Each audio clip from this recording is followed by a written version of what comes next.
É um prazer estar aqui com vocês. Agradeço a toda a diretoria, toda a equipe da ANAPAR por esse convite.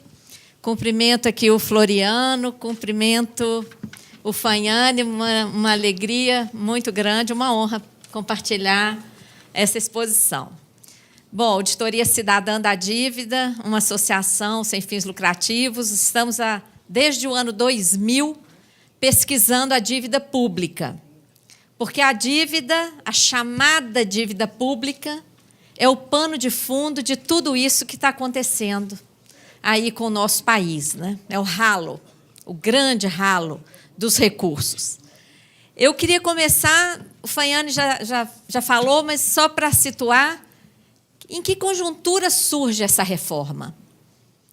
Numa conjuntura de corrupção generalizada, em âmbito federal, âmbito dos estados, de diversos municípios, do executivo, do legislativo, do judiciário, do Ministério Público, tem procurador que está preso. Gente, uma corrupção generalizada e uma avalanche de reformas. A da Previdência é uma, mas tem a trabalhista, conectada aí com a terceirização, que é parte da trabalhista, e a tributária. Não a tributária que nós queremos para acabar com a regressividade do modelo, mas já tem relatório pronto do deputado Rauli, do Paraná, com uma reforma tributária que está diretamente conectada com a da Previdência. Exato. Qual é o principal argumento da reforma da Previdência? A mentira do déficit. O professor Fanhane já falou. Um déficit fabricado, um déficit que não obedece à Constituição, um déficit que, de toda a cesta de financiamento da Seguridade, imaginem a cesta de financiamento da Seguridade. A contribuição para o INSS do trabalhador, tanto empregado como autônomo, e do empregador, a COFINS, o PIS/PASEP, a contribuição social sobre o lucro líquido, a contribuição que incide sobre as loterias, a contribuição sobre importações, sobre venda de produção rural. Imaginaram uma cesta repleta de contribuições? Isso tudo tem base no artigo 195 da Constituição. E no artigo 194 é o tripé da Seguridade: Previdência, Assistência e Saúde. O governo fabrica o déficit. Ele vai lá na cesta e pesca só a contribuição do INSS. Ignora todas as outras lá. E pega essa contribuição do INSS e compara com o gasto da Previdência, que é o maior do tripé da Previdência Social, do regime geral.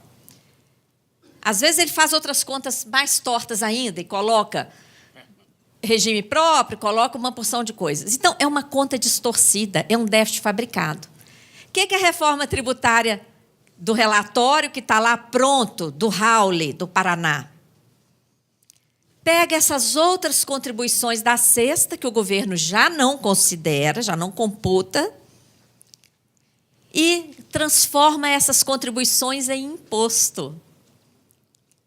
Acaba com a vinculação constitucional da contribuição social. Enquanto ela é contribuição, ela é vinculada à Seguridade Social. Na medida em que transforma em imposto, acabou a vinculação. E eles ainda têm a coragem, a disfarçatez de dizer que a reforma é neutra.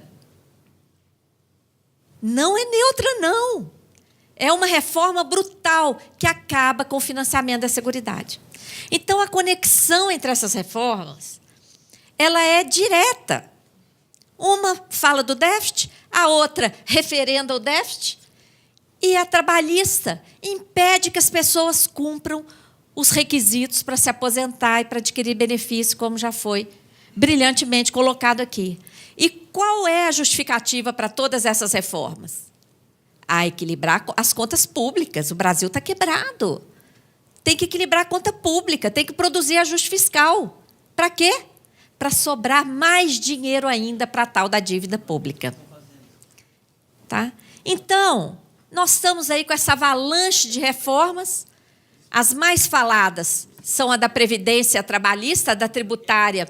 Eles não estão falando agora, porque se falar, vão ter que entrar no debate do financiamento da Seguridade Social, que não querem debater, porque aí vai ficar evidente a falácia do déficit. Então, estão falando mais da Previdência e da Trabalhista. Da tributária, estão na moita.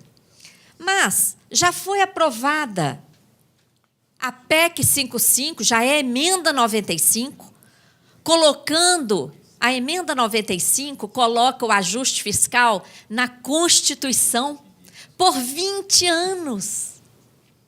A emenda 95, enquanto era PEC 241 ou 55, se falava PEC do controle de gastos. Olha aí a mentira. Como é que você chamou isso? A pós-verdade. Que controle de gastos? Isso é para ganhar a opinião pública. É claro que todo mundo é a favor de controle de gastos. Quem é louco de dizer eu quero que gaste sem controle? Ninguém. Mas a PEC não tratou disso. Ela só tratou de estabelecer um teto rebaixado, com base no gasto de 2016, um ano de crise. Um teto para quê? Somente para as despesas primárias. E nem os senadores sabiam o que eram despesas primárias. No dia da votação, lá na CCJ, não nos deixaram entrar. Foi até bom. Ficamos na porta, barrando os senadores. Só me arrependo de não ter contratado uma câmera, viu? Porque daria um programa de CQC imbatível.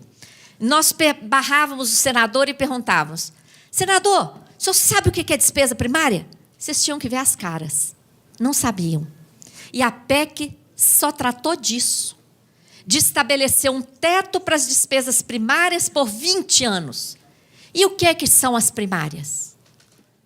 Todas as despesas de manutenção do Estado, todos os gastos com todos os serviços públicos prestados à população. Então, o que fica fora das primárias? As despesas não primárias, que são justamente as despesas com a tal da dívida. Está fora da PEC do teto. Então, esse gráfico foi distribuído aí para vocês. Tudo que não é amarelo aí é despesa primária. O amarelo é a despesa não primária, o gasto com a dívida, tá? Do orçamento. Então, essa aí já passou a terceirização ampla, já passou a lei, outro dia, 13.416, lei que autoriza a impressão da nossa moeda no exterior. O real vai ser impresso no exterior. E estão votando venda de terras, venda de tudo quanto há para estrangeiros de forma indiscriminada, sem limite. Aí ele está me dizendo que ontem conseguiram passar no meio desse tumulto todo. Então, olha o que esse tumulto todo está possibilitando. A moeda impressa lá fora, quem vai controlar? E aí chega o estrangeiro aqui com a bolada de moeda e compra terras, compra indústrias, compra tudo. Já passou o aumento, a emenda 93, que aumenta a DRU para 30%. O que é a DRU? A desvinculação das receitas. Olha que infâmia. Falam que tem déficit, mas vão lá e dão uma mordida de 30%. Já passou a Lei 13.334, que acelera as privatizações, e um dia desses foi privatizado até o satélite da Telebrás. Novinho. O controle das comunicações do Brasil já estão em mãos privadas. Já passou também a 13.428, que regulariza os recursos sonegados e remetidos ao exterior. Olha só. E não tem nem que repatriar, sabia? O dinheiro pode continuar lá fora.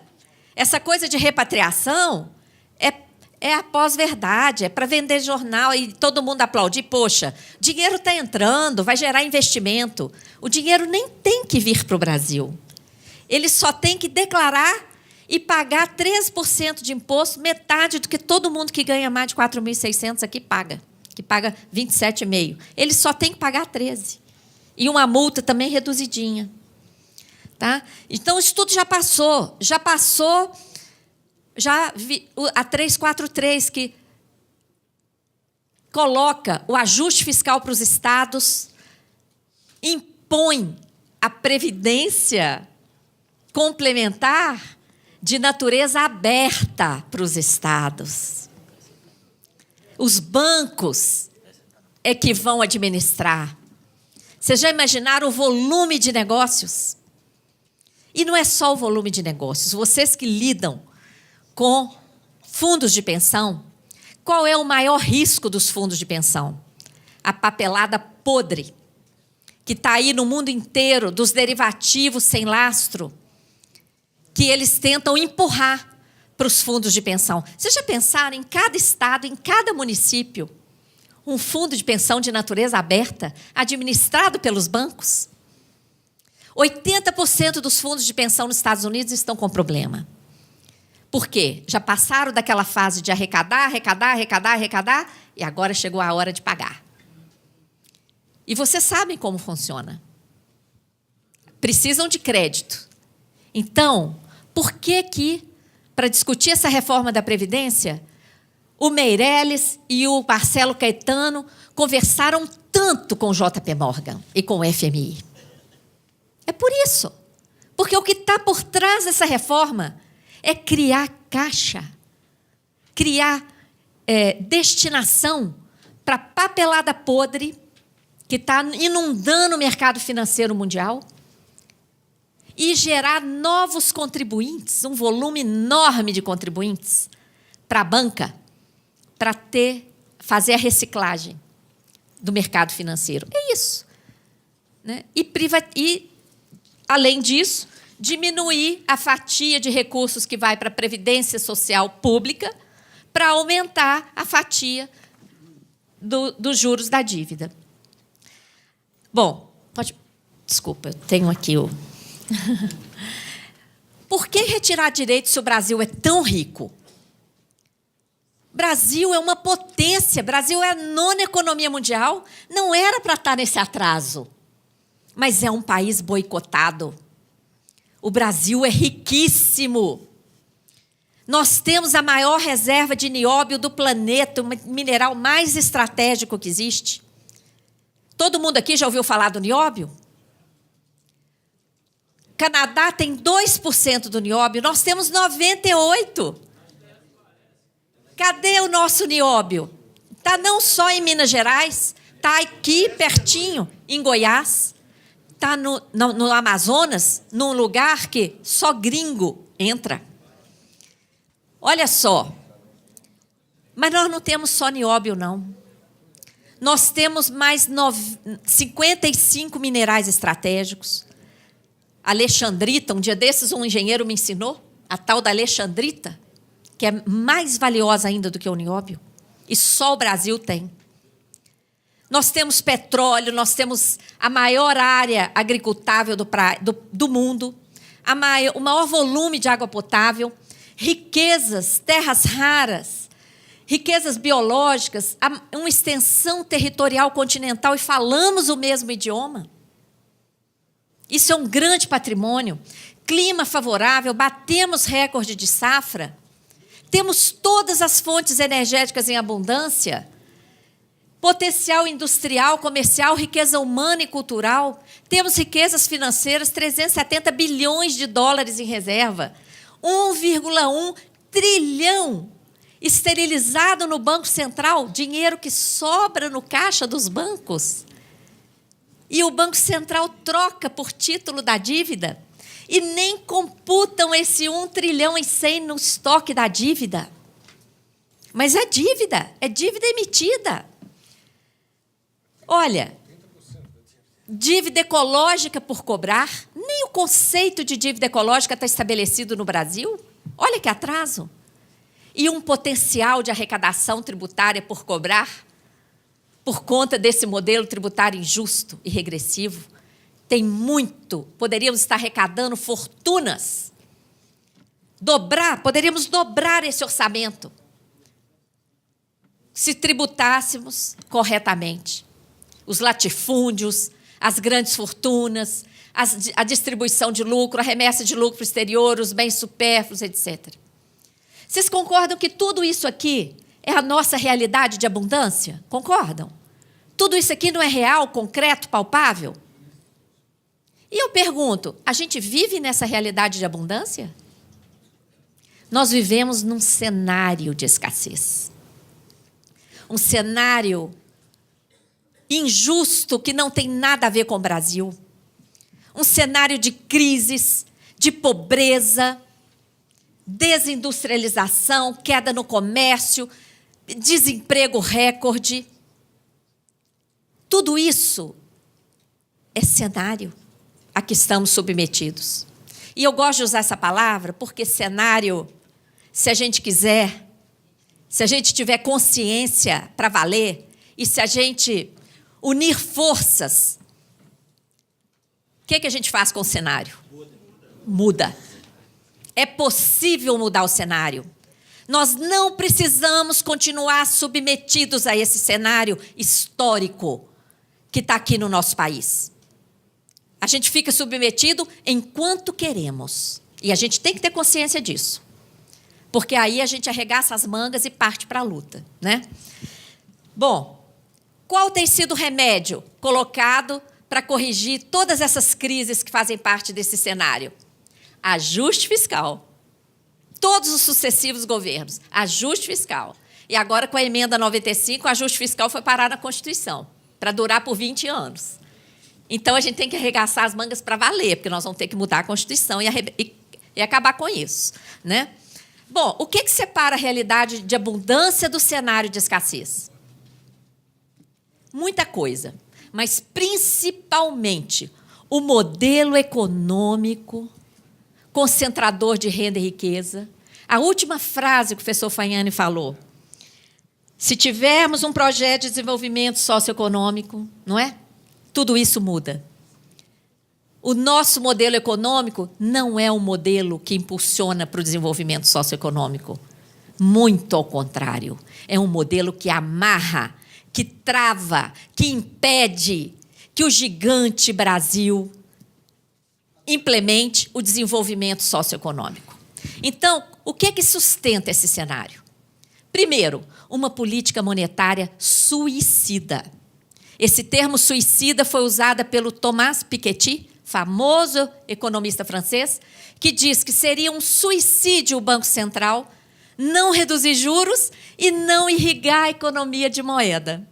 O nosso Banco Central não reduz juros, praticamos historicamente os juros mais elevados do mundo, não emite moeda e ainda tira 1,1 trilhão nas operações chamadas compromissadas, que na prática é remuneração da sobra de caixa dos bancos.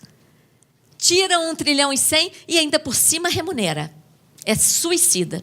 Segunda haste, o modelo tributário regressivo.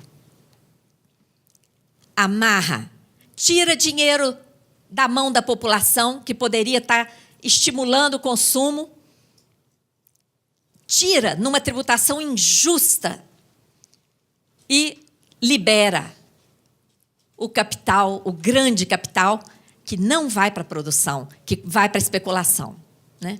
E a outra haste, sistema da dívida, tá? Que para sustentar esse sistema da dívida, a gente tem que ter continuamente ajuste fiscal, privatizações. Vocês sabem qual foi a destinação dos recursos das privatizações desde Collor?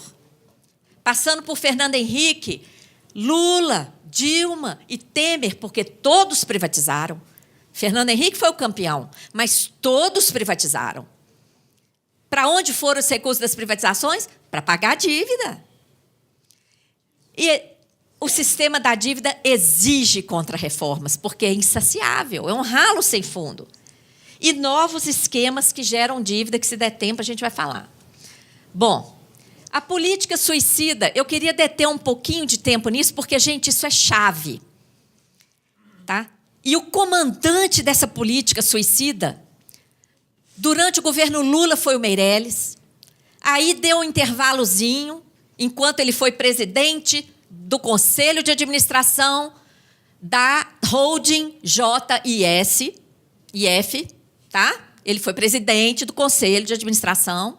Aí ele deixou o Conselho de Administração e veio para o governo Temer como ministro da Fazenda, mas comanda lá, foi ele que indicou o Ilan, e uma das exigências para ele aceitar ser ministro de Fazenda foi que ele tivesse o poder de dirigir também lá quem ia ficar no Banco Central para dominar, continuar mandando na política monetária.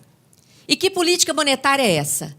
Taxas de juros altas, que não servem para controlar o tipo de inflação que existe no Brasil.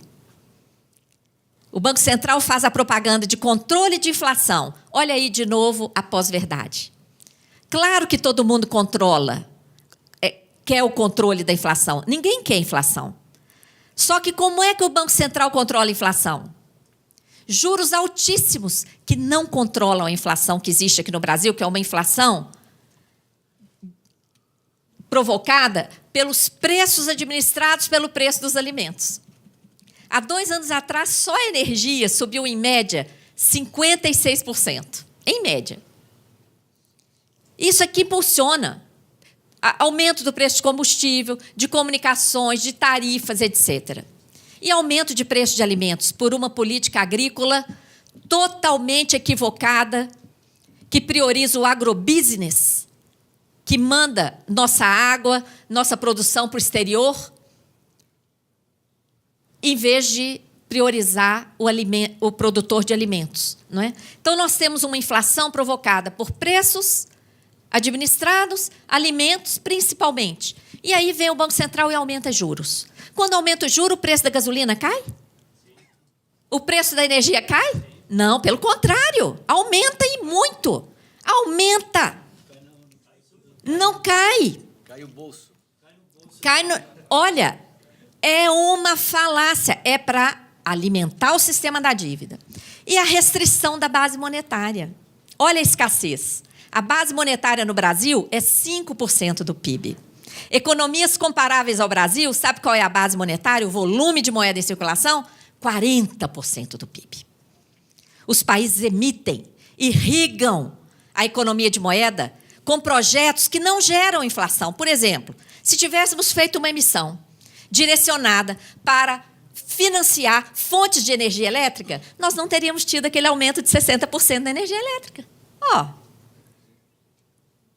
Não precisa ser economista para entender isso. É lógica. Tá? Aliás, as teorias econômicas, né, os economistas deveriam entrar em retiro. Concordam? Porque a razão de ser da ciência econômica é ajustar as riquezas às necessidades. O mundo inteiro, 1% detém tudo. O mundo inteiro está em desequilíbrio. Então, temos que baixar a bola, né, e rediscutir esses modelos, etc. Como é que o Banco Central restringe a base monetária? 1,1 trilhão enxuga. Não estou falando do depósito compulsório, não, viu? Estou falando das operações compromissadas. Das operações que o Banco Central retira excesso, dinheiro que sobra no caixa dos bancos, entrega título da dívida para eles, para justificar remuneração diária. E, para isso, não falta dinheiro. E quanto que custa remunerar diariamente 1,1 trilhão? Aí que está o rombo. Aí que está a causa da crise. Tá? Outra restrição da base monetária, swap cambial. A farra do swap ilegal. Não vai dar tempo de discorrer sobre isso. Swap é um mero contrato em que o Banco Central dá um seguro para os bancos. Os bancos não compram e vendem dólar. Nem o Banco Central. Ele faz um contrato no papel. Se o dólar subir, eu te pago a diferença. Se o dólar cair, aí é o contrato reverso. Eu te pago a diferença. E outro dia eu aprendi que existe o swap de arrependimento.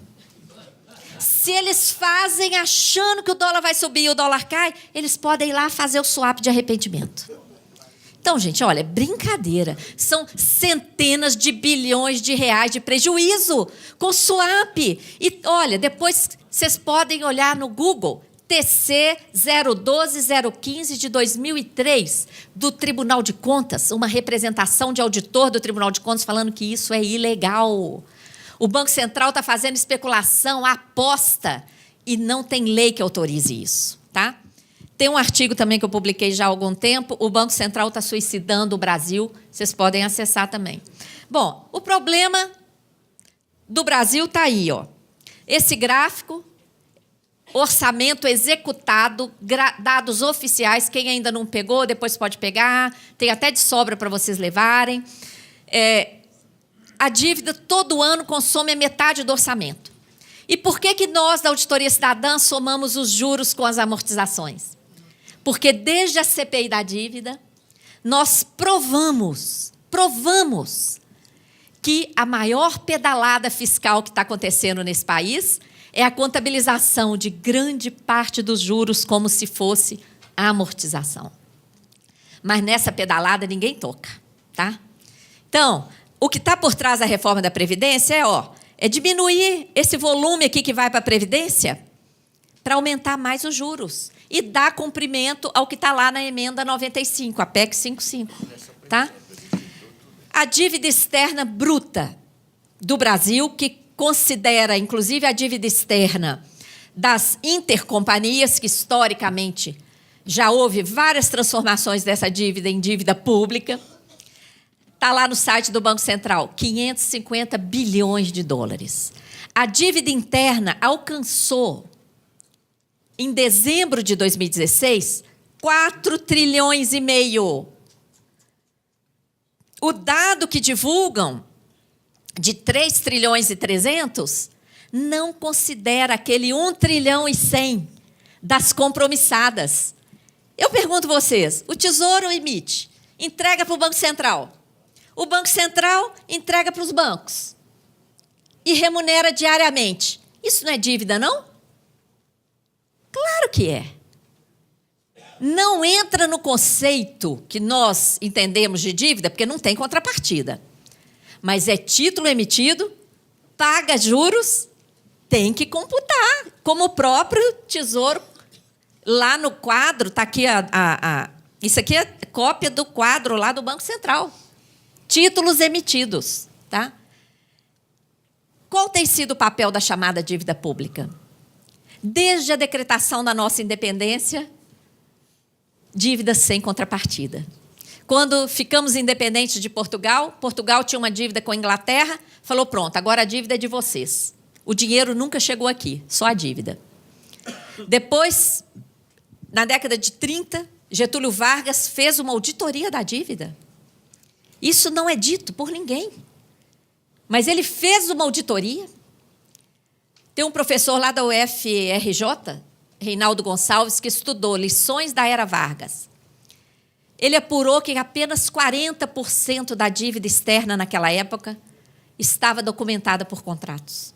Isso permitiu reduzir a dívida, reduzir o fluxo de pagamentos, e não foi por acaso que, apesar de tantas contradições do governo de Getúlio, foi ali que foram criadas várias empresas públicas, como a Petrobras, a CSN, várias, e os direitos sociais, a CLT e muita coisa mais.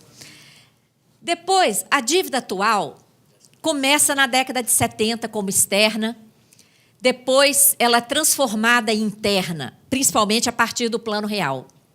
Tem um dado aí, de 92, uma suspeita de prescrição de 80% da dívida externa.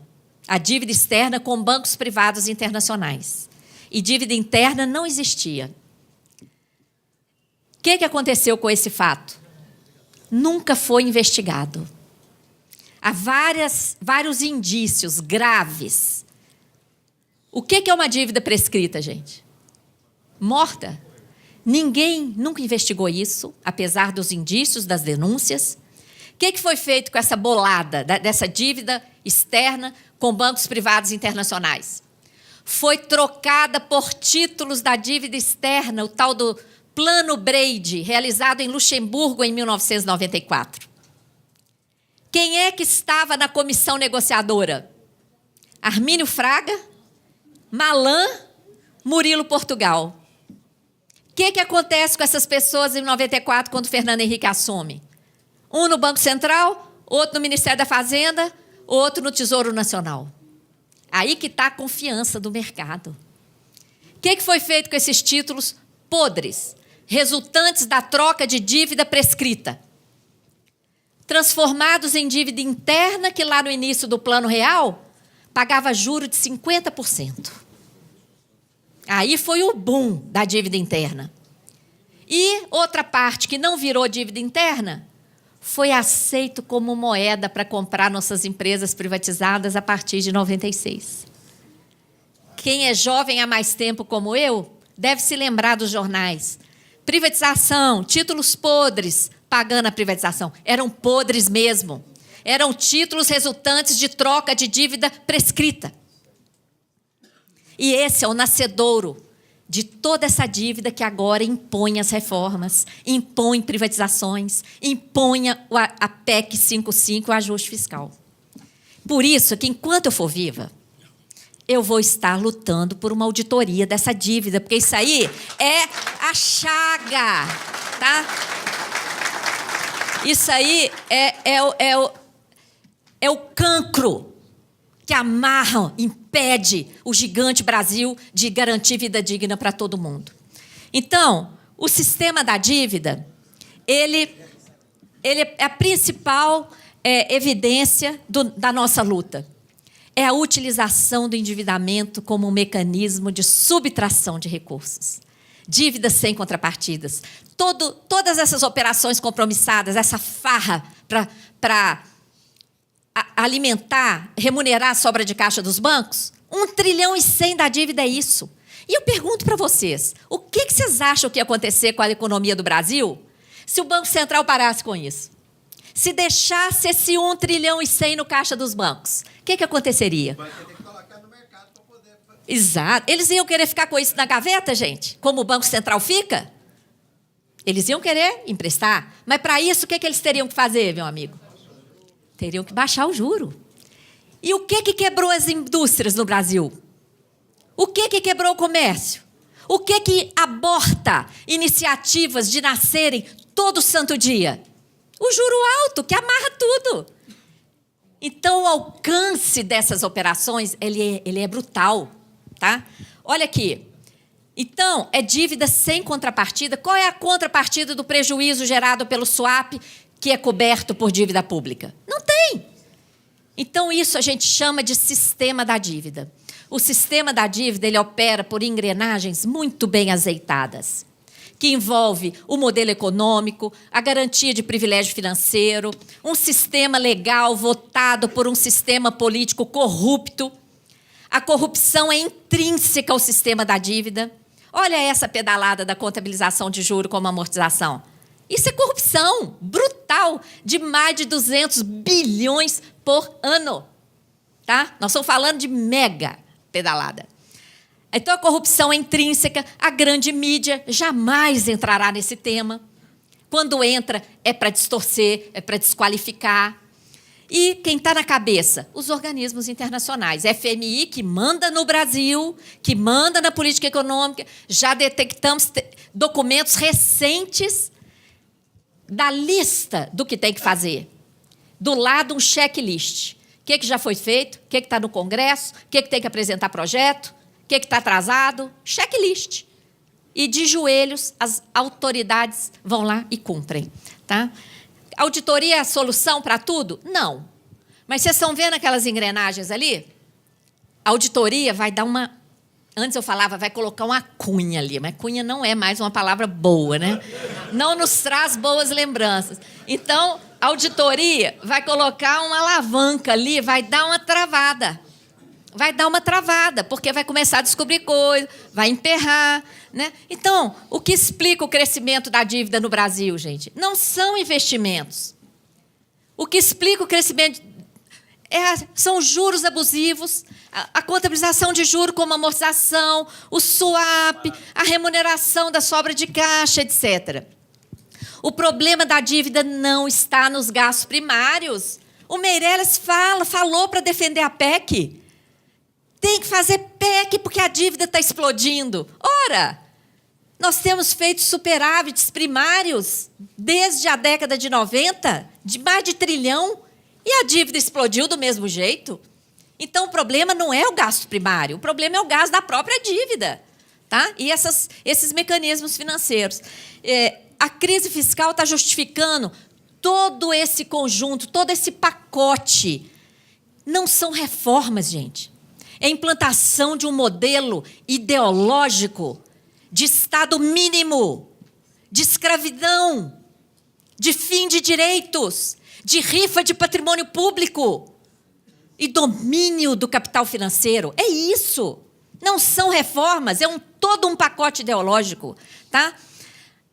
Aqui eu já falei da Dru. Eu tenho mais 5 minutinhos aqui? Porque, olha, essa mesma PEC 55, a emenda 95, que congelou tudo, deixou de fora a dívida, ela deixa recursos para as tais empresas estatais não dependentes. Empresas estatais não dependentes. E, de poucos anos para cá, estão sendo criadas empresas estatais não dependentes, vinculadas a estados e municípios. Para quê? Pois nós não estamos privatizando tudo? Que empresa estatal que está sendo criada? Empresa estatal para emitir debêntures. E vocês que administram fundos de pensão, que cuidam de participantes de fundos de pensão, têm que estar de olho nessas debêntures que estão sendo emitidas. Tá? É uma fraude financeira equivalente à que quebrou a Grécia. E alguns secretários de Fazenda, porque nem todo mundo é corrupto, graças a Deus, né? Eles levaram esse caso para o TCU. E olha o que o TCU diz. É ilegal. Arrumaram um subterfúgio ilegal com aparência de legal. E o Meirelles está lá no TCU falando que não, que a securitização de dívida ativa... Aqui é dívida ativa, viu? Dívida ativa é o quê? É um crédito que todos os entes públicos têm a receber de tributos não pagos, multa não pagas, etc. A maioria da dívida ativa é incobrável. Então, a propaganda, de novo, a contra-informação, a mentira que está sendo dita, é que a dívida ativa está sendo vendida. Ora, que bacana, um negócio incobrável sendo vendido, todo mundo bate palma, né? Só que a dívida ativa não sai do lugar, não é vendida, continua na Procuradoria de Fazenda. Então, o que está sendo cedido? O que está sendo a base da securitização, da emissão de papéis por essas empresas? O fantasma da dívida ativa. A dívida ativa, vamos supor, continua lá, vamos supor que seja esse caixote ali. Aquele caixote de madeira ali é a dívida ativa. Continua lá, a cargo da Procuradoria, com todo o osso de correr atrás de quem faliu, de quem desapareceu, de quem nunca existiu, das empresas fantasmas, etc. Continua lá. O que está sendo cedido? Imagina um fantasma daquele caixote. Um fantasma, idêntico. Esse fantasma é o direito do Estado vir a cobrar aquela dívida ativa. É esse direito que está sendo cedido. Esse direito existe de fato? Ele é um fantasma. Então, qual é o lastro dessas debêntures? Não teria. É podre, mas sabe qual está sendo o lastro? Os estados e municípios estão dando garantias para isso. Então, gente, abram o olho, porque já são mais de 50 empresas como essa no Brasil, um esquema ilegal. A PEC, eu nem vou falar dela, porque meu tempo já está esgotado, e o professor Fagnani já falou do desmonte. O que está por trás é a proteção dos bancos, os argumentos são insustentáveis, a propaganda é abusiva, o déficit não existe, eu mesma já falei. Se fizermos a conta honesta, os dados da Anfip aqui, nós tivemos, foi superávit. O problema do Brasil não é a longevidade, como ele brilhantemente também falou, problema do Brasil é o desemprego e a informalidade. Dados do IBGE. Em dezembro, 12 milhões de desempregados, já estamos em 14, e 64 milhões fora do mercado de trabalho. Informais e abandonados Brasil afora. Então, o problema, como o professor Fagnani falou, não é a longevidade. Longevidade é bênção. Eu quero viver muito. Vocês também, não querem? Então, o problema é esse aqui, tá? O que está por trás da reforma? Aumento dos negócios do mercado financeiro, tá? Olha o orçamento projetado para 2017. 50,66% para a dívida. E da Previdência já cai para 19%. É isso aqui, ó, tá? A justificativa de crise. A crise não pode justificar tudo, principalmente nesse ambiente corrupto que nós estamos aí. Nós queremos saber que dívida é essa, que está sendo a justificativa para tudo isso.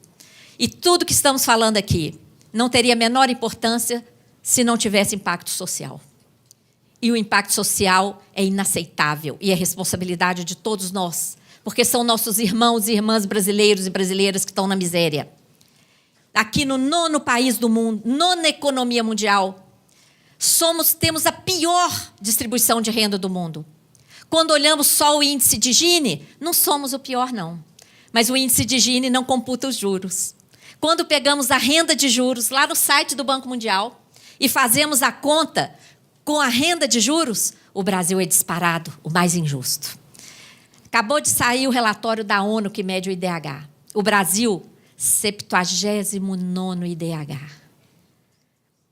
Como é que pode, empatados com a Ilha Granada, com todo respeito à Ilha Granada, um país perdido, uma ilha perdida no Mar do Caribe, de 344 quilômetros quadrados, 110 mil habitantes, que produz noz moscada. Como é que o Brasil pode garantir o mesmo volume de direitos humanos do que essa ilha? Então, olha o lucro dos bancos. Olha quem ganha com o sistema da dívida e com esse escândalo que está acontecendo aqui no Brasil. Até no ano de crise, o lucro dos bancos subiu de maneira exponencial. Por isso, é urgente mobilizar a sociedade. Nessa folha que eu distribuí para vocês, tem o link para essa consulta nacional sobre as reformas e auditoria da dívida. Entrem no site, votem, ajudem a divulgar, tá? A auditoria está prevista na Constituição. O Equador fez a auditoria e virou o jogo, tá? Nós temos aqui no Brasil que conhecer a realidade da dívida, criar uma mobilização social consciente, barrar essas contrarreformas, apoiar essa consulta nacional, participar de núcleos da auditoria cidadã. Vai ser uma honra contar com a participação de todos vocês nessa luta aberta à sociedade para a gente criar uma grande mobilização consciente. Finalizo, desculpa o tempo, deixo aí essa foto do lixão de Brasília. Aqui, ó, a 15 quilômetros do Palácio do Planalto. Falaram que ia acabar? Não acabou, não, está lá. Centenas de brasileiros e brasileiras, inclusive mulheres e crianças, catam lixo de Brasília para sobreviver. Não dá mais, né? Muito grata. Obrigado, Maria.